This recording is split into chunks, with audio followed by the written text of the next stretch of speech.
So he goes into a quick story here. I remember one day in 1916 in Russia. During the night, we had relieved the Austrians. On the following morning, the Russians began a heavy artillery preparation, meaning they started bombing the crap out of them. We were unfamiliar with the terrain. We had no idea what troops were on our right or left. We did not know what artillery we had. I was alone with my company in the midst of an Austrian battalion. I didn't know my superiors. The Russians had been firing for 2 hours, but our artillery didn't reply. I went constantly from dugout to see and speak to my men. They should at least see that they were not alone. Repeatedly, they asked me, "Are we really entirely alone here? Haven't we any artillery?" It continued this way for hours. Our telephone wires had been shot to pieces. Finally, a tremendous noise came from our rear. Our own artillery was firing. At once, high spirits returned. These soldiers no longer felt deserted. Each could see and hear that our side was doing something now. Each saw that he was being supported and that everyone was ready to repulse the attack. In great defensive battles, one will constantly hear the remark, "When the enemy artillery is firing, where is our own artillery?" And everybody experiences that gets the same thing. When you're a part of a team or you're part of a company and things are starting to go backwards, people immediately focus on the negative. They immediately focus on the negative. When you're on the defensive and when you're being attacked, everyone starts turning on each other almost. Where's our artillery? Right. That happens. And then to reverse that trend, when something positive happens, all of a sudden people start feeling positive again. So it's important to be aware of that and recognize that and look for those signs. And it's also important not to just do it if you're part of a team, but to detach yourself from yourself and see when it's happening to you as an individual. When things start to go negative, are you amplifying the negativity? Because that happens. We do that. Now he goes on to talk about it is different during the attack.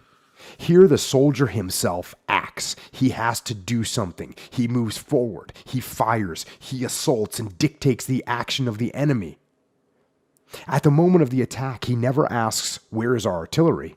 From the beginning of the attack, he feels himself the victor. He storms forward. He believes he can do everything by himself. He needs no support. As soon as the attack slows down, the cry for artillery is heard again. So this is a psychological thing. When people are attacking, they feel better. They feel like they're going to win. And that's why that mentality of attacking is so important. You hear this in UFC fights. You hear people say, "Be first, be first." That's literally the coach. You'll hear that from every coach in MMA will say that. Be first, be first. They're wanting their fighter to initiate the attack and not be on the offensive. Now, you do get some fighters that are really good counter punchers, and that's understandable. That's another thing. But a majority, it's be first. Attack first. Go on the offensive. And we're always trying to encourage people to do that.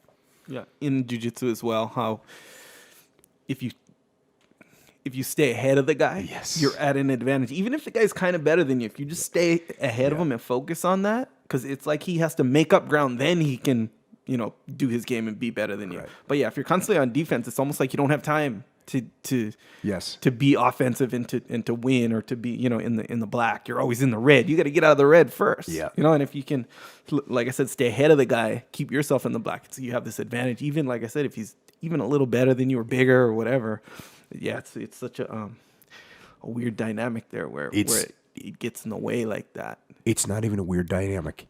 It's just a reality. Yeah. Here's the deal. If you are on the attack, you are doing better. Yeah. If you are on the offense, you're psychologically winning, and that has a huge impact. And if you're on the defense, you're psychologically losing your mind. And so that's an important thing. So if you're training with someone and all of a sudden you start getting negative in your mind, you're getting dominated, just say to yourself, "Oh, you know what's happening right now? Okay.